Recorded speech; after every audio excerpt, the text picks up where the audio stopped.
order the Board of Trustees meeting for November 5th, 2019. Will you please join me in the Pledge of Allegiance? I pledge allegiance to the flag of the United States of America and to the republic for which it stands, one nation, under God, indivisible, with liberty and justice for all.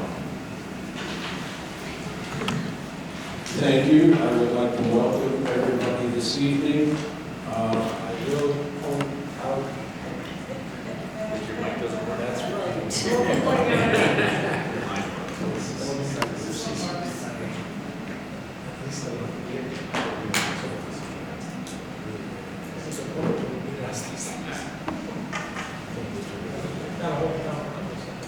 okay, this one's working now. We'll try this one. So, obviously, there are a lot of problems with electronics this evening, because what I was going to say is that part of our Wi-Fi transmission system is down, is the transmitter that is in this room.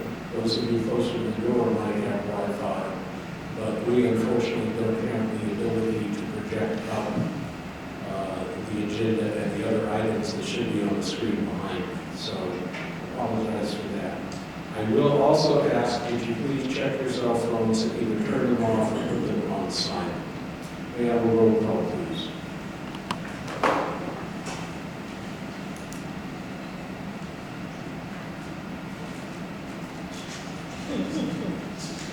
Trustee Chamberlain. Here. Trustee Clayton. Here. Trustee Goldstein. Qutrustee Haber. Here. Trustee Hollander. Here. Trustee Jamerson. Here. President Norris. Here, we have a quorum. I see we have some students here tonight, so I'll try to give some feeling for what we're doing besides fighting our electronics. When we first call the meeting to order, and then we have a roll call to make sure that we have what's called a quorum. We have to have at least half of the board here before we can do any business. And that's what we just conducted here. Now we will go down the agenda and cover certain items. First item on the agenda is approval of minutes from the Board of Trustees meeting from October 15, 2019. Do I have a motion? So moved. Second. Now, Madam Clerk, you have passed out by email amended copies. Has everybody seen the amended minutes? So the motion to approve is for the amended minutes. All right? Any discussion? Yes. I also recently deleted one sentence under Trustee Goldstein's comments. Can I go ahead and read those? Yes. Okay, so it's under his paragraph about the signs. And I deleted, why do people need to know our business? In addition, residents of North Riverwoods would rarely pass that sign. Well, but was that said in the meeting? Among other stuff. But if it was said in the meeting, it has to say minutes. Yes, the purpose of the minutes is you can't change what was said, even if you said something you believe was an error now. It's got to be corrected. You can state for the record that you wanted to change it if you thought you had said it's 2 plus 2 equals 5, for example. But you shouldn't be changing it if you think. So may I add, in addition, residents of North Riverwoods would rarely pass that sign, because the sentence before discusses the business available. I can read the whole paragraph if that would be helpful. What page? It doesn't matter.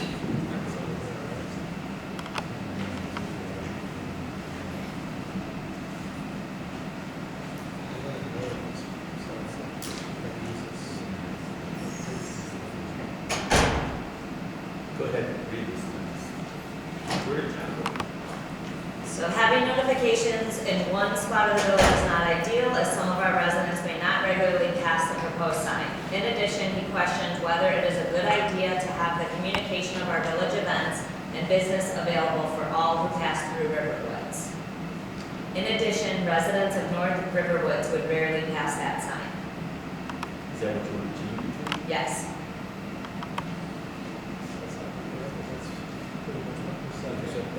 I'll accept that. Move it, accept it, second, party. Residents is well. I see that, thank you. Henry? Just a clarification, because I'm not used to all the minutia of minutes. So if we say something, which I frequently do, and very inartfully, and in my infinite wisdom, wish I hadn't said it, but it was said in a public meeting, recorded, and put in the minutes, are you saying that we can pretend that it was never said? You can't redact. No, that's what you can't do. You can state at the next meeting that what you said wasn't error if you believe it was factually correct. But what you said is what you said. Additionally, all of the meetings are uploaded to YouTube and the link is put on the website, so there's a word-for-word recording where the minutes are posted as well. Are there any other comments or questions? If not, all in favor of approval signify by saying aye. Aye. Opposed? Minutes are approved. He's abstaining because he wasn't at the meeting. And therefore, he doesn't feel he should be voting to approve or disapprove what was said. Okay, Director of Community Services has bronchitis, so he's not here this evening. Planning Commission, The Plan Commission will have public hearings. and the chairman who's standing. Go ahead. David? I didn't see one. Well, there's someone here that needs to hear. Yes. Good evening. So the planning commission will have public hearings on Thursday. Review some text amendments for the gas station and car wash area, and we also will be discussing how we as a village would like to approach the new marijuana law in Illinois. Anything I missed, Bruce? Yeah, one of the text amendments will not be the gas station. It would be the land, small parcel. One of them will be to consider approving a health and wellness store in Illinois Court. And the other one is to consider adding a definition for cannabis dispensary to the zoning law. So that'll be our meeting on Thursday. Thank you. All right. Thank you. Treasurer's report. We don't have a report this evening. Consultants, DeWalt Hamilton. I will, I guess I'll leave it when I see if the contractor claims that they're going to start the patching program later this week. They told me that the last 2 weeks, and obviously the weather hasn't cooperated. And of course, I'm just scrambling to get paving work done for a plant shutdown. But I received assurance again today that we'll still get our patching program in this year. And then also, the county has just started work at the Timbers lift station. The trees that have been removed, there are a couple of non-protected trees that come out. They've got their 2 weeks in so they can do their work to build a new power line to the lift station. We've got work to do as well. So that's what we've got. Anyone else have any questions for the engineer? All right, village attorney? All right, village ecologist is not here. Police report. The chief flew in this afternoon, so that's why you don't have a written report in your report, in your packet, excuse me. But Bruce, I'm sure you want to tell them what a great time you had in Florida, while it's snowing here. I can only say that nothing is significant happened since the last meeting. I don't have a full report. Okay. Information items. One, the Halloween party, I think it was a great success. Our clerk, who took over running it this year, deserves a great deal of credit, as do several of the board members who were here and helping. I think everybody knows that the night of the party, the quarter rain just started slightly before the party was supposed to start. Fortunately, we had planned for that. We're in here, and I personally think it came off pretty well. We didn't have quite as many people as we normally do because some people simply stayed home. But I think it was a rousing good time. After you had a good DJ, we had more than enough police department will be having hot dogs. We have hot dogs ready for the spring party. As well, as we slightly ordered this time. And we had some awfully cute kids. I see Trustee Chamberlain has got the pictures up. There was one little girl in a lamb costume. I wish I could put it up. It was just absolutely adorable.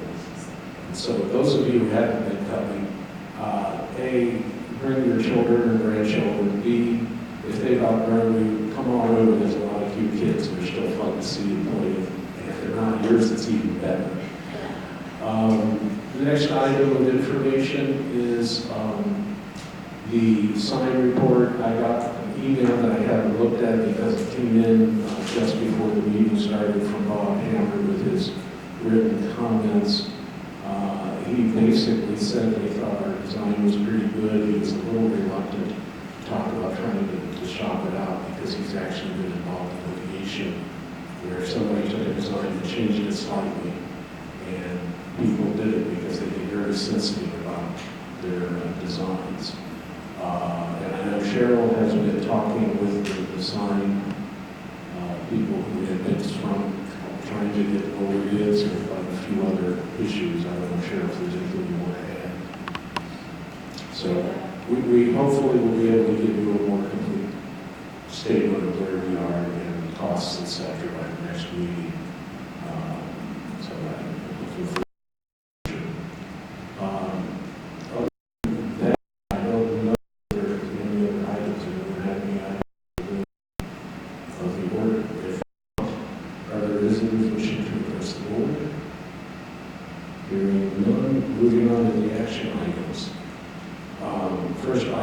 A, approval of the new snow removal contract. Obviously, it's the way things work. Our contract expired just before the snow started last week. So fortunately, most of it didn't stick to pavement. We did spread some salt here on the grounds ourselves. But Rob has done, I think, a pretty good job of getting bids. We only had 3 responses who see the results. Sierra is the low bidder. There was originally a question about the salt, but he is including the salt in the package. So I would ask the board to approve the contract with Sierra for snow removal through the spring of 2023. Stand by. I'm trying to make a motion. Oh, there we go. So moved. Second. For discussion, yes, Rick. So first of all, I talked to Bud, I'm not sure what Bud's last name is, but he's the mayor of Vancouver. And they use Sierra for their snow plowing. And they also use them for some of the public works stuff inside the village hall. They contract with them on an hourly basis. Who bought this system? Anyways, so he one thing question when I saw asked the mayor and asked a little bit of background on Pat was that the contract calls for us to plow the fire station, which I understand the reasoning behind it with Pat, because entrance is and it's probably something that was done when we created the police station. However, I don't think there's an intergovernmental agreement. There probably should be. There is. Is there? There is one that says we're responsible for plowing? Okay, never mind. Still a good question. Okay, is there any other discussion? Let me add to this, though. We had talked to that individual about who we worked around the village, and he started to, and then there was some issue where he backed off of it. So I'd be happy to try to get him to do some of those things. We're always in need of somebody to be able to do some of the smaller jobs. If there's no discussion, we have a roll call, please, on a vote to approve the snow removal contract with Sierra. So just so you understand, it's a 3-year contract? It expires in 2023, spring of 2023. Trustee Chamberlain. Aye. Trustee Clayton. Aye. Trustee Goldstein. Trustee Haber. Trustee Hollander. Trustee Jamerson. Aye. All right, thank you very much. Second, we have an addition from what went out on Friday. We've had some residents who are moving or have moved, so they are no longer able to serve on the planning commission. One of these is Marguerite Welter, who will be president of Florida. She has only tendered a resignation to the chairman and myself. We looked to try and find some good candidates. I'll be honest, I tried to look for somebody from Thorngate because I'm a representative of Thorngate in the whole place, so we thought that would be good, even more geographic spread. One of the names that I got was for Kerry Rothbart. I met with him, Planning Commission Chairman Needleman met with him. We both think that he will be He's very enthusiastic and wants to be involved in these activities. And you can see he's been involved in other civic activities in other communities. So I would imagine that he will participate and not be those that sometimes come on and never show. So I would like to consent of the board to the appointment of Kerry Rothbard to the Planning Commission. So moved. Questions, discussion?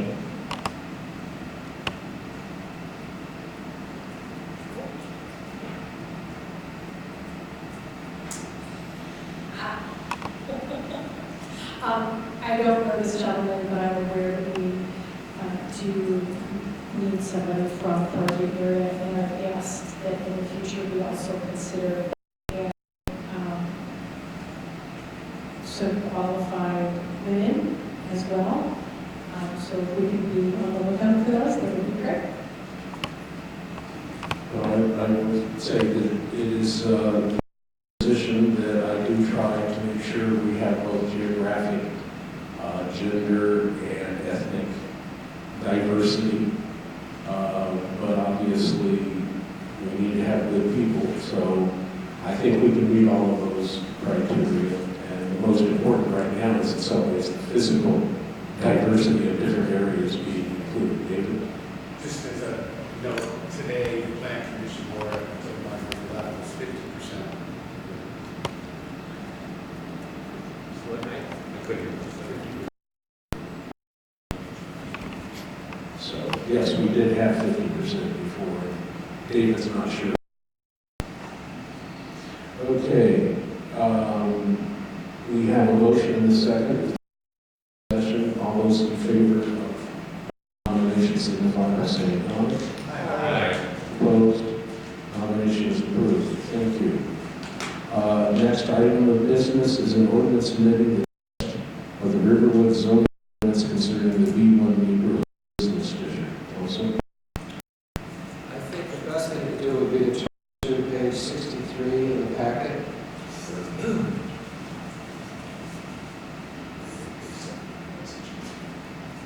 It says 63 out of 8,000. 63. Then it says out of 87. Well, I think it's page 63. It is. Okay, so this is a typical ordinance where we want to make a change in what the zoning ordinance currently says. And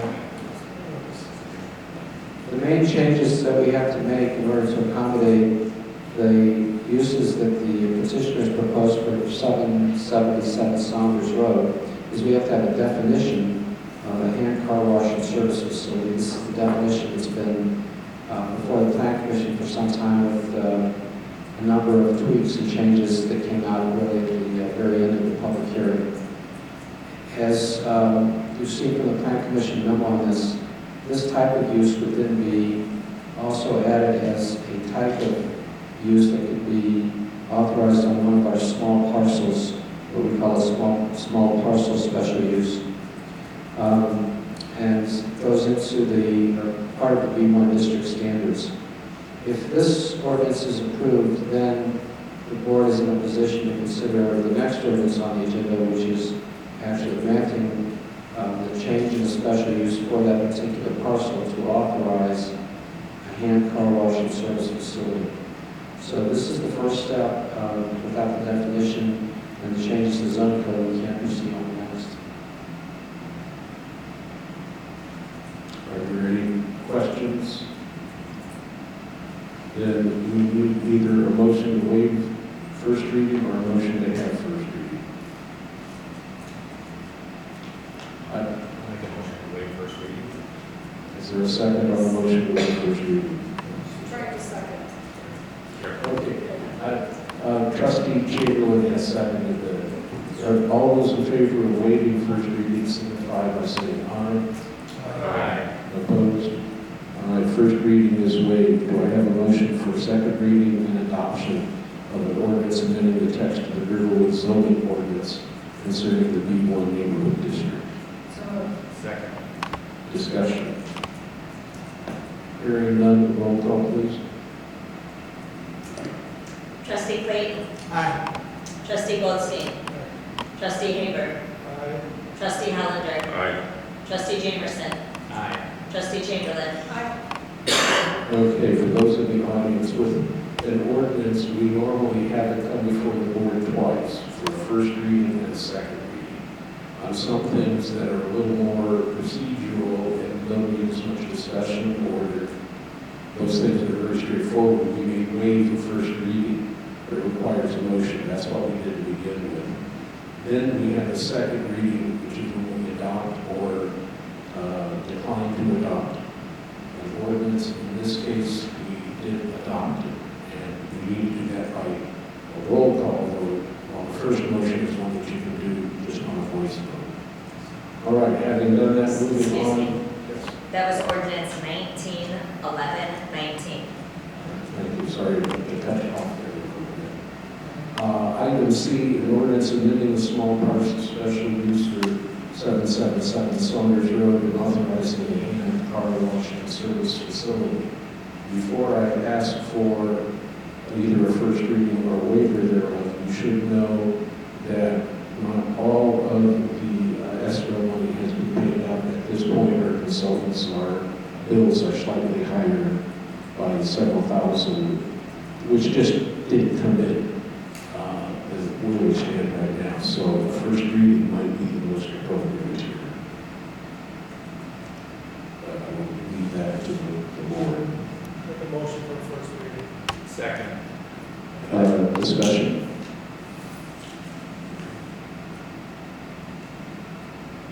I did want to just explain a little bit about what we did with this ordinance.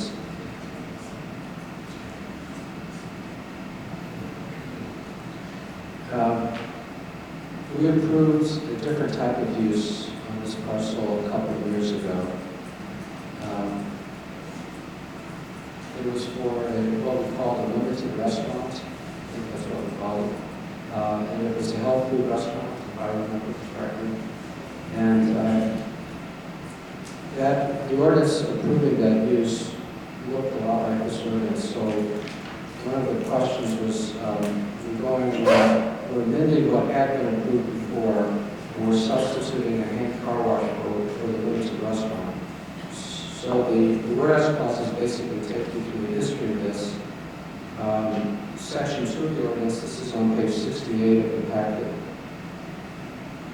Section 2 of the ordinance begins with now an updated revised description of what this particular use would consist of. As we did before, we attach a list of the most relevant project documents so we know what's been presented to the Plan Commission, what the project consists of. That list is on Exhibit B. I do have a question for the petitioners. I think one of the sign details needs to be updated because Trustee Hollander asked that the font on the two signs be made consistent. And I don't know if we have an updated exhibit.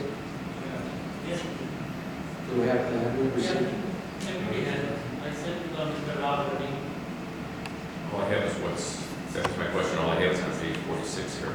Okay, so we'll Although just the make a commitment note was made, I have not seen it. that we will substitute the corrected sign exhibit when we get it. I don't have it. It's okay now because we can't see it at one time, but when you get it, I will forward tomorrow. basically the idea was that the font on the two signs, one for the car wash and one for the auto repair shop, be the same style of font rather than two different giant fonts on the signs since they're next to each other. And they always agreed that they'd make that change, and they have, they just don't have the exhibit as part of this. But all the other exhibits with Pat's help, these are the latest revised basic exhibits and describe the project. The planning commission reported some of the other materials in the packet, also have a number of the studies that are referenced and that gives the background for these conclusions. At the time we approved the use before, we specified that the parties had to enter into a cross-easement agreement because the site plan only worked with the coffee shop to the north.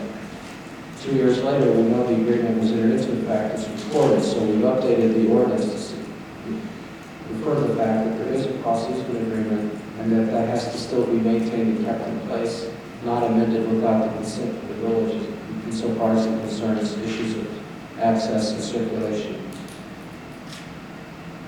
The special conditions, section 3 of the ordinance, this is on page 7 of the packet, goes through some of just the procedural findings that we have to find in order to grant the special use. We find that the minimum lot area is less than an acre. That's one of the criteria for its eligibility.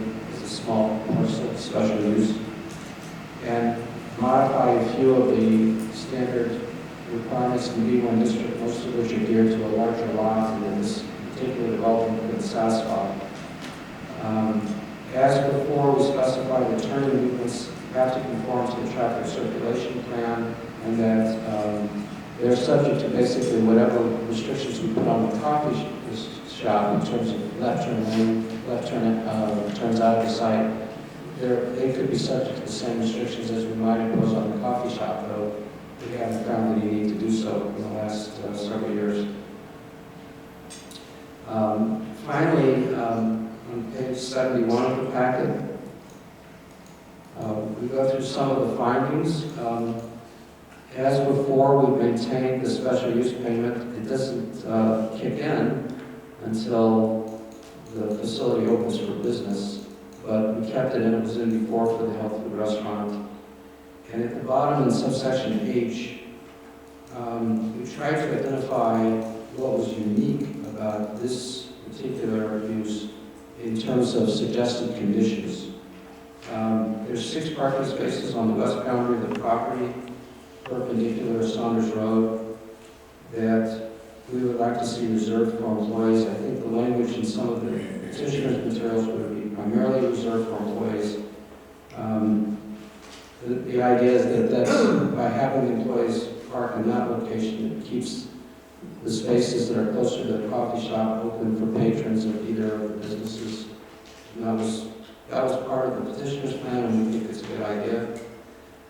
One of the items in terms of the number of employees, you have employees who come, I don't know if it will always be one shift, there may be a shift change because the hours of operation may extend longer than just a single shift of employees, so there will be some coming and going. But one of the items that the petitioner's application made clear is that they won't be hiring different employees to do the car wash as do the detailing. So there won't be an increase in the number of employees that either they will be involved in the car wash or will be doing the detailing. That keeps the number of employees down and assures that we think, adequate parking for them. The hours of operation, I just want to confirm that this was what was in a number of the consultants' reports. The auto shop will be limited between 8 a.m. and 6 p.m. Monday through Saturday and closed on Sundays. You'll notice that we put in here that all of the repair services are performed inside the 4 auto bays that were designed for this purpose. That was one of the concerns of the Planning Commission, that the work all be conducted indoors. This next sentence, all refuse, scrap, or debris, including used tires and other waste, shall be stored indoors within the building until removed to a dumpster for prompt removal. That was another condition that the Planning Commission was very concerned about. The hours of operation for the car wash and car detailing functions will be limited between 9 a.m. and 7 p.m., 7 days a week. That was the proposal. I don't think the Plan Commission suggested anything different, looking at the chairman. We asked that all exterior, this was a new condition that we suggested, that all exterior lighting after business hours shall be reduced to be consistent with the residential outdoor lighting ordinance. In other words, it's one thing to have lighting while you have customers, you have people entering and coming and going out of the parking lot, but after that point in time, the lighting should come down in low. I think everything else is pretty much our normal customary provisions for these kind of ordinances. Are there any questions or comments from the board? I have some. Okay.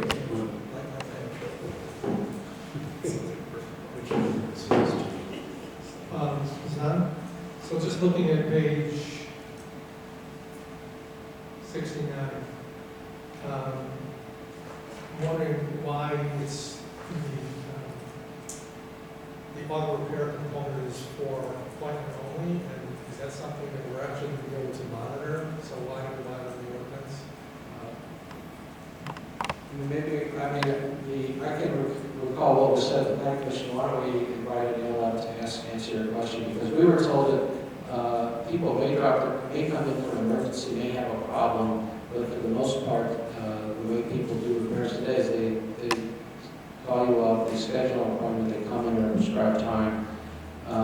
Since that's what was presented to us, it is a way of assuring that not the intensity of use on the site is manageable given the circulation amount of parking that they have. Okay, because what I'm envisioning, and I can be completely wrong about what this is going to most likely turn into, but it seems to me that it's going to be more like a place where you can look at your oil change, that kind of thing. Like a quick thing, or it's going to be a full service thing? I think we should ask Neil to come up and answer those questions.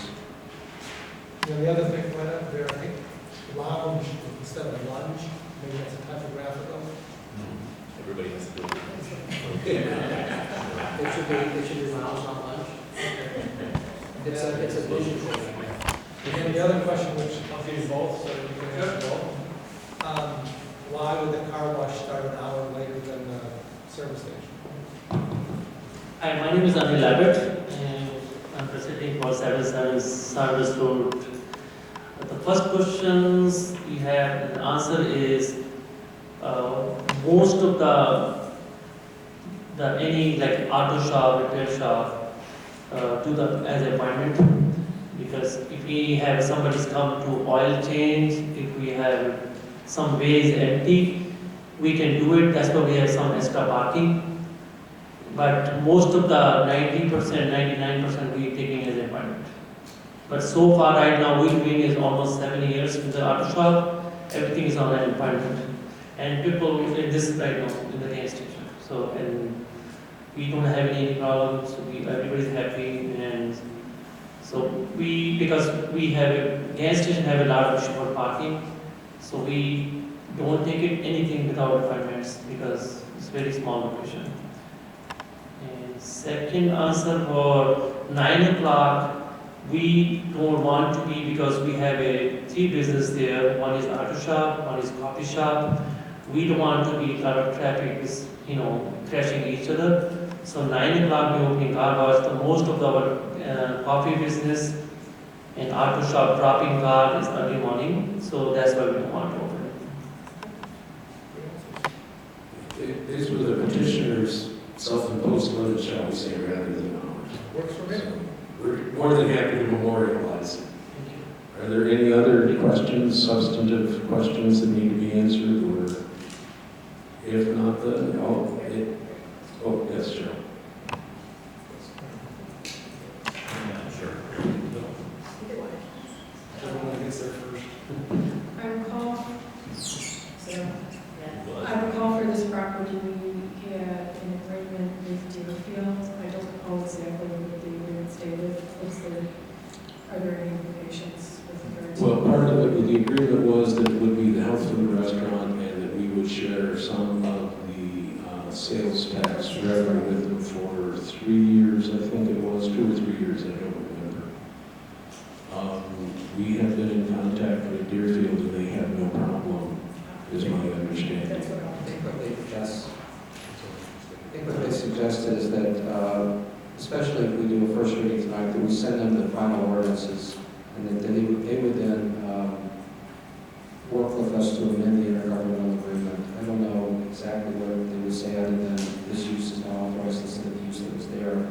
I would suggest to the board that the final effectiveness of this, I didn't suggest this in the ordinance itself, but that the idea was that this would become effective at the time that we have approval from them of an amended intergovernmental agreement. Or and right now, they suggested that we approve this and then send it to them.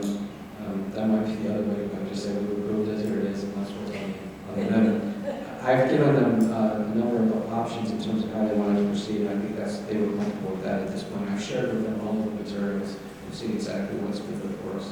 Who's talked to their planner? That's why it's more complicated. I talked to the mayor and the manager, and neither one of them have any problems with doing this. So I think we should be okay. Okay, any other questions?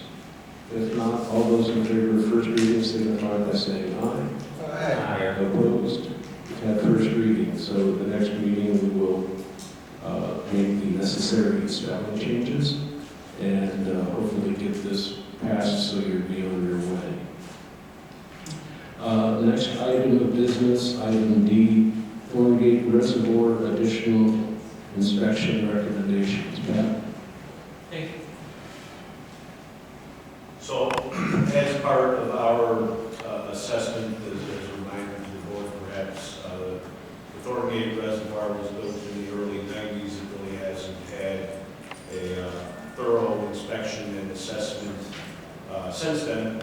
So it came time to give it a run through and see what sort of maintenance and upkeep it needs to have. So we've gone through and compiled a list of various maintenance items to be attended to, but before we finalize this, my operations staff suggested we have these 3 additional assessments and inspections done so that we have a complete picture of the condition of the reservoir. And there's 3 items, 2 of them are electrical. One is an arc flash study. That's really more of a bring the station into current standards as far as electrical safety goes. It's largely, it's entirely coming through, there's a lot of high voltage equipment in that reservoir, and current best practice is you assess where there's an opportunity for electrical arcs to occur, and essentially you put up signs to warn people that they need to wear the proper protective clothing if they get within less than some certain distance of whichever hazards are identified. So that's the arc flash study. The infrared inspection is effectively using infrared technology to view hot areas in the electrical system. So it's actually looked through the operations and maintenance manual that was given to the village when the station was constructed, and it largely said clean off anything that's dirty is most of what the manual told us. The infrared inspection, of course, what it'll do is it will alert us to areas that are hotter than they should be, and perhaps need then some further investigation. I know that I'm not doing that the proper service in an electrical guy. And then the third one is a vibration study. So we have 3 booster pumps in the station. Rather than wait until one of them starts rattling enough that we say, oh, something's wrong here, we need to get this fixed, these folks come in with some very fine-tuned equipment, and they can detect very minute vibrations that will lead to bigger problems if we don't intercept them now, and help us pinpoint which of the booster pumps will need maintenance first. And I don't have it in front of me. $7,400. So, correct, we request authorization for all 3 tests not to exceed the $7,400. Is there anyone on the board who knows anything about electricity who might want to comment? Well, I'll try. So the infrared actually should be done more often than, it should be done, theoretically, it should be done every year. It's probably a little much for that particular facility, so I would recommend that we do it on an every other year or every third year basis. I looked at these prices and they're probably 5 to 10% high, but if these guys are familiar with water station facilities like this, then it's probably okay.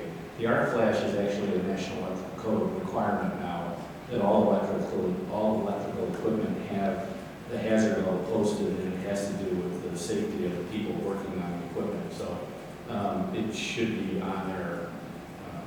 We should check and make sure it's everywhere. I know it's not in here because it wasn't in effect when we built this building. So I don't have a problem with any of that. The arc flash is actually an engineering study, and it does take a little bit of time and effort. So that is your recommendation? I'll make a motion. Okay. I think we approve the additional inspection recommendation for $7,400. Second. I have a motion and a second. Is there any other discussion or question?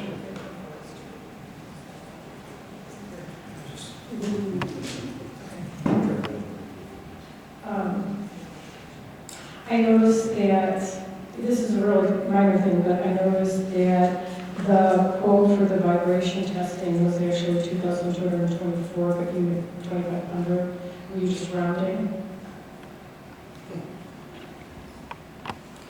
No, 2,224 is actually the number that we're looking for. I'm mistaken in that recommendation.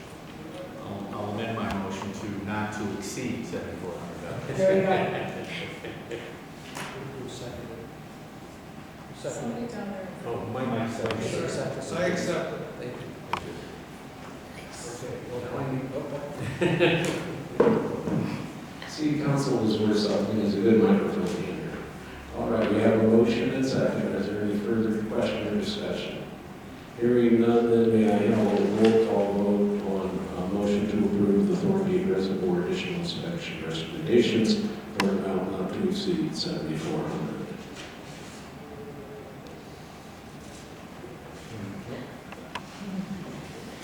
Trustee Goldstein? Trustee Haber? Aye. Trustee Hollander? Aye. Trustee Jamerson? Aye. Trustee Chamberlain? Aye. Trustee Clayton? Aye. Okay, thank you. Moving on then to old business, it's listed as second reading and adoption of the ordinance amending the ordinance establishing procedures for sale of real property.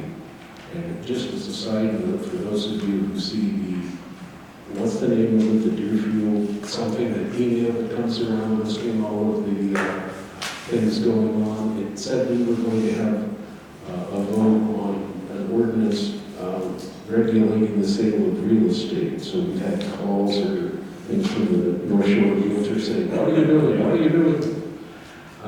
This obviously, for the record, applies only to the village buying or selling its own real property. Now, having lightened the moment, we do not have a draft on the ordinance because council, when talking with it, didn't feel like there was a full sense of the board as to exactly what the number is. Bruce has researched it a little bit. There are all kinds of numbers for all sorts of transactions as to whether you include the mayor and all other officials. It's only the board, 2/3, 3/4, etc. And I'm not sure where we want to go with it. Somebody also pointed out, gee, why do we bother? Because it only takes a majority to change it, whatever number we establish. So if we said 2/3, we could change it with a simple majority anyway. So is this really? Can't we make it so that you can't change it by a simple majority? You can make the ordinance not modifiable other than by the same number of votes that needed to pass the ordinance. You can put that restriction on. I don't know if you can bind a future board that way. I'd have to look at that. I was going to say, Mike, I was somewhat in agreement with Bruce. I understand the logic of what you're saying, and that is a way of meeting the question that you're just raising, that gee, if we needed a simple majority, Makes no sense. it's a charade that you're doing it, and so that doesn't make sense either. So Bruce has taken a look at a few things. I think what I'd like to do is, again, let him tell you what has come across. If you want to see some of these materials, we can provide them. But it's just all over the board. My own opinion is that it's typical Illinois law, where depending on who was trying to do what, and which authorities wanted to provide somebody in a particular instance. So we don't have what seems to be a logical, sensible standard. And therefore, I'm just not sure which of these to pick with all of it. And I don't want to rush into this. After all, we saw what problems can arise if we set a limit too high too quickly. So Bruce, let me give it to you. I don't have a lot to add, but the main thing that I tried to do is compile a list of about 30 actions by the board that have different kinds of supermajority votes. A number of them wouldn't be involved with real estate, but there's 4 or 5 instances where I hadn't thought about the spillover effect, whether we would want this ordinance that we discussed to be restricted or not to apply. Just to take one example, the vacation of the street is a divesting of real estate. So right now, there's a particular standard in the code for what vacating the street is. If we have an ordinance that says real estate can be sold, i.e. disposed of on a certain road, do we intend that to apply to the vote on vacation of streets? So I came up with a list of 4 or 5 of those, and I thought, well, on second thought, if I was going to do the ordinance, again or second time around, I would try and be more specific about what instances we wanted it to apply and whatnot. I sort of just got into it at the end of last week. I was away a little bit on vacation. So I asked John if we could just put this over a little bit so I could sort of think through, maybe by the next meeting after the board, a little bit more discussion about some of these other instances, and then see whether we can come up with where we want standard to apply, or whether we go back to whatever status quo we're comfortable with. And part of that is that because we had to have some way to be able to dispose of real estate, we came up with an ordinance that we thought was good. And we sort of rushed into it, and then we found, oops, maybe we don't want to rush into it the way we did. This will sunset in another month anyway, so the worst that happens is we go back to having nothing, and we would have to pass another ordinance to start over. We certainly are not intending to be disposing of anything in the next 30 to 60 days. So what Bruce and I are trying to do is saying we want to make sure we try to get this right, make sure we can circulate, people can look at it and think about it beforehand. For those of you in the audience, this may sound arcane. We're talking about how does the board authorize us to either buy or sell real estate. And a majority can be defined in many ways. Normally you think of it as just half, right? Or one more than half. But we are able to define it as being 2/3 or 3/4. Because selling or buying real estate is something the board considers to be very serious. What we're trying to decide is, should it be a supermajority, and if so, just what number should it be, so that we're not totally handicapped and locked if one person wants to say no. But we also want to make it where it might not be just a simple majority, because it's too serious for that. And we passed something about a month and a half ago that didn't work so well when we were trying to put it into effect. Fortunately, people were wise enough to put what's called a sunset clause on it, so it expires after a certain amount of time, and we're back to square one. And right now, we're trying to figure out what is the best answer to give us what we want, so we have a way to proceed in the future. And 2 questions, Bruce. First, is the concept of whatever criteria we use for selling land the same for purchasing land? That's the first question. And the second one is there any reason that you come across that would differentiate one a way to do it for buying and another for selling? Well, the state code has different requirements. It may be better if I was summarizing the memo. I mean, we could, your point was you wanted to treat selling and purchasing the same. The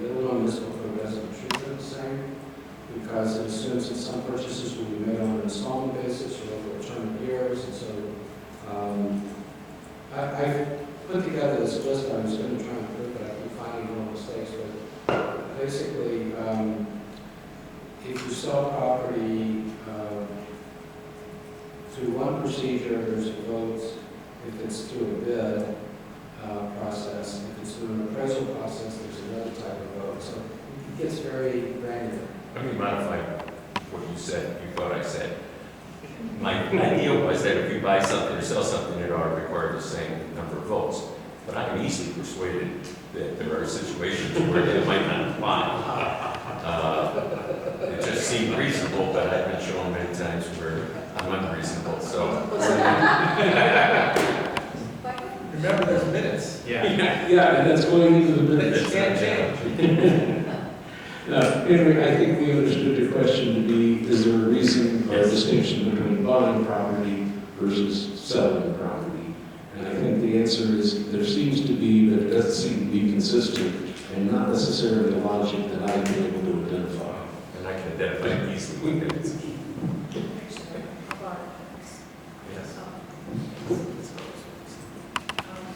I was always also thinking that there are some tangentially related real estate issues, for example, the campus plan, when we voted to develop the property, and thereby limited the use that could be made on the property. The vote to authorize it was an implied vote to grant the necessary restriction and Correct. easement to the Department of Natural Correct. Resources. So my point is there could be many unintended consequences. And that's the thing, Bruce brought that up, that, well, gee, would that notice in those kind of cases as well? So you can see why we don't plunge into this necessarily. We should learn from our prior mistakes that rushing into this can be an issue. Second, I think you should be aware of what the